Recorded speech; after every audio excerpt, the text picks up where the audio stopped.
Okay, hello there. Today we are going to be taking apart a small carburetor from a Briggs & Stratton 8.4 horsepower engine. A few things you're going to need. Let me adjust here so you can see. You might need a needle nose pliers or just a regular pliers will do. This is actually, how do I show you guys? Oh, it's opposite. A flathead screwdriver. Okay, it is not a Phillips. Just flathead. And depending on the size of your nut on the bottom, you're going to have to find the correct open-ended wrench. This is a 1/2 inch and it fits perfect. So that's how we're going to do it. I'm hoping you guys can see everything. I'll try to hold it up as close as I can. Alright, the first thing that we're going to take a look at is the bottom of this. This is actually called the jet, and this is the jet screw, or a fuel bowl nut, and it holds the bowl on. And the bowl is actually used to store the exact amount of, or a certain amount of fuel. Fuel comes in through this line right here, okay, and it will come in through a pipe and have a clamp on it. And there's a certain regulator in there. I'll show you that it only allows a certain amount of gas into the bowl. So if you go ahead and we can remove this, left loose, right tight, lefty loosey, righty tighty, and there's going to be a gasket. Okay. Oopsie, there's a few gaskets you got to keep in control. For one, now I'm trying to figure out how to find you. Okay. There's a small little gasket here. Okay. So sometimes you can have a leak if that gasket is cracked. Very rare. And some other jets actually are going to have holes right in the center of it.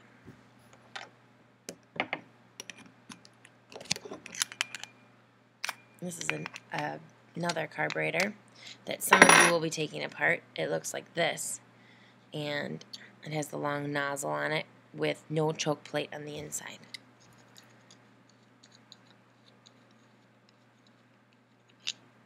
And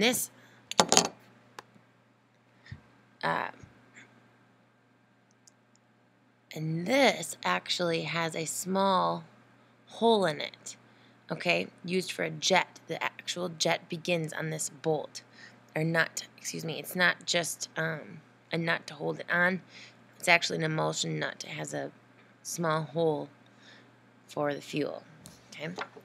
Alright, so you can go ahead and remove the bowl, okay. There will be a little gasket with it. You can remove that as well. So now if you hold this carburetor upright, you can see that it has a small plastic donut-shaped item here, okay? This is called a float. Sometimes they're made out of copper. Most times they're made out of plastic due to the weather change. Copper can actually freeze and shrink. And how this works is there's a tiny needle right under here, okay? So when this is low, like that, it allows fuel in through here. And when it's full, whoop, it closes that needle, okay? So as the fuel drains and it's running, all right, it's constantly going like this, allowing the correct amount of fuel into your bowl. Now we can go ahead and remove this bowl by flipping it upside down. And there's a small little shaft right here that you can just pull out. If you can't remove it with your own hands, you can take your little needles and remove it. Okay, just set it down, and then carefully take the float off, and you're going to see, oops, I didn't do that very carefully. There's a small needle. This is called the needle, okay? And this is what rests in here and allows the gasoline in and out.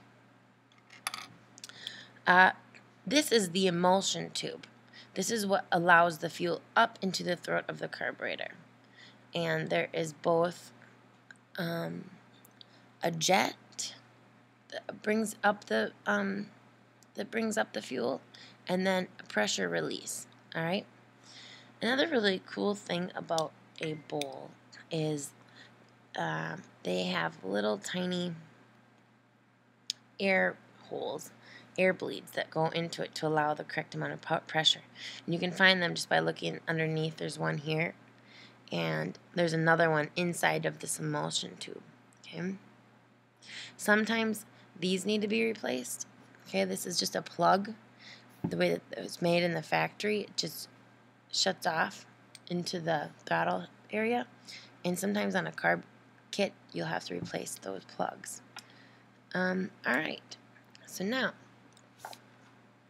as it sits like this, and fuel is in the bowl, and air travels in on this side, and you always know which side it travels in on because you'll see the choke plate, or there won't be a choke plate. Like for instance, on this one, there is no choke plate. That area is small enough, and there's probably a bulb for priming, or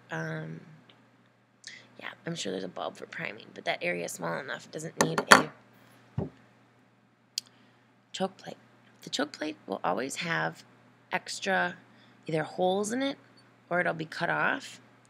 And the reason why is when the choke plate is on, like this, okay, it's going to restrict the amount of airflow. And this is where Bernoulli's principle comes into play. We want, when you're starting a cold engine, you need more fuel for more ignition. And to get more fuel, we need to restrict the air, speed it up. So when this is shut, the air is moving twice as fast, and more fuel is coming into the cylinder, which is on this side, where the spark plug is. And it can actually get the engine running. But it's important that if you have an engine that's running only on choke, you know that something is blocked. Maybe that needs a new air filter, or maybe one of these bleeds isn't working. But an engine should never stay constantly on choke because it's running way too rich with too much fuel. Okay, and so we can go ahead and remove this. Another really neat thing to look into on this is you can see one of these is an idle circuit, okay, that actually goes in and around on the other side of the throttle plate. So when the throttle is closed, it can still stay putting. So you'll see that once we get to that end, but that's what actually these little jets are. And the other air bleeds, one goes down into the bowl to create the amount of pressure, just like a gas tank, okay? It needs to have the correct amount of pressure and have that in there in order to turn it, to empty it. Okay, so to go ahead and remove this spring,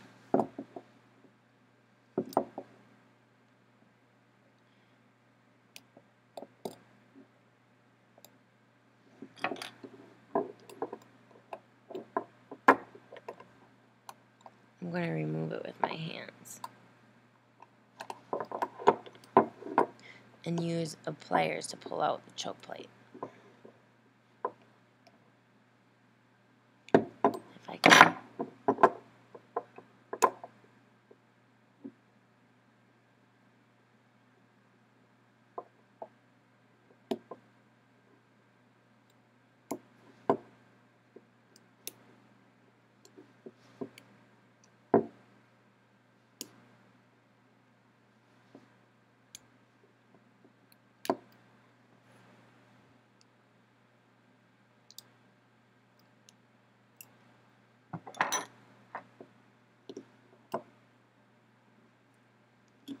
Okay, this little bugger is not going to come out. I wonder if I can get it. Well, most of the time you can remove a choke plate like this, but we'll leave this guy in since I'm showing you the video.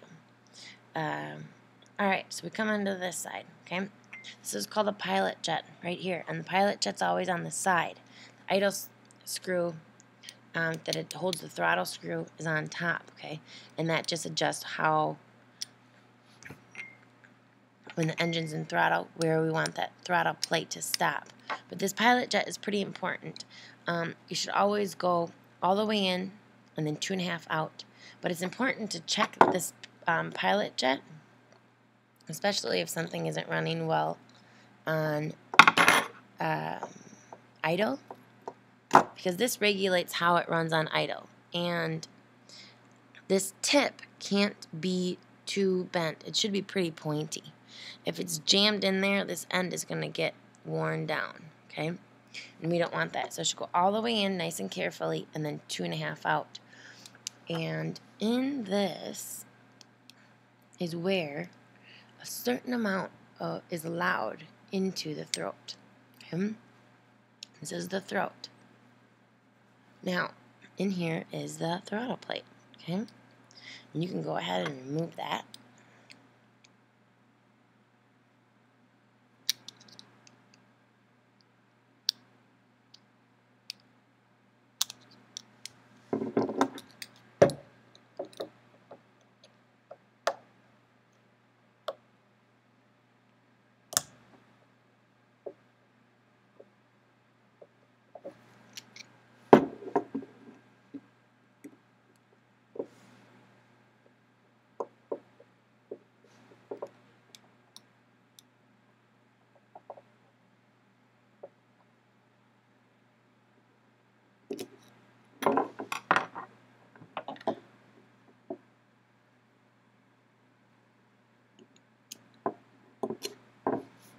And there it is, my throttle plate.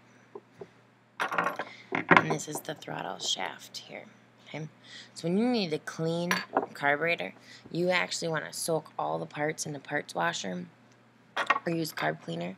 Just all of these parts can be cleaned, because if it's left with old gas, they can get gummy and corrody.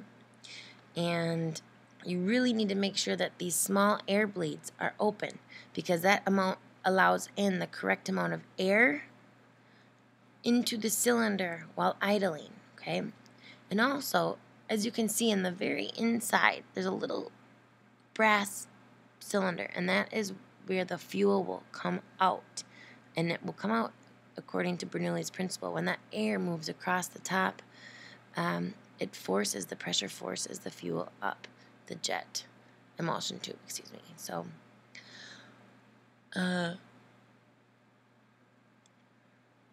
these little guys are pretty important, and you need to make sure that they're very clean.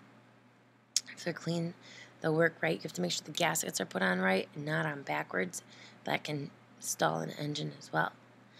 Putting it back together, I'd say the most important, the most difficult part is putting in your needle. And just remember to slide it in.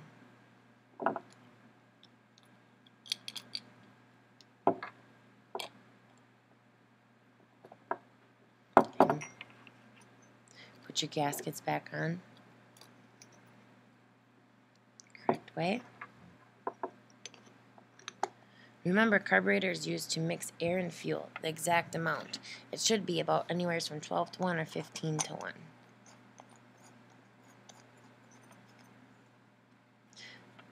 Okay.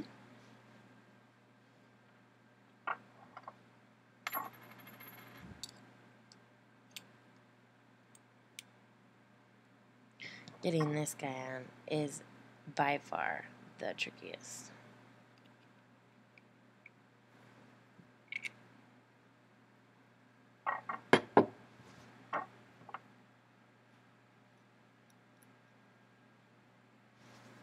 So I'm going to stop because I know it's going to take me 2 more minutes to get this baby on it.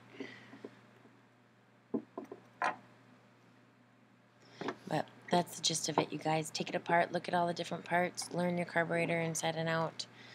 Because starting on Friday and next week we're going to be learning the principles behind it, such as Bernoulli's principle and pressure differences, and how that affects your engine. And it helps to understand those principles better when you know where it's coming from on the carburetor. Thanks.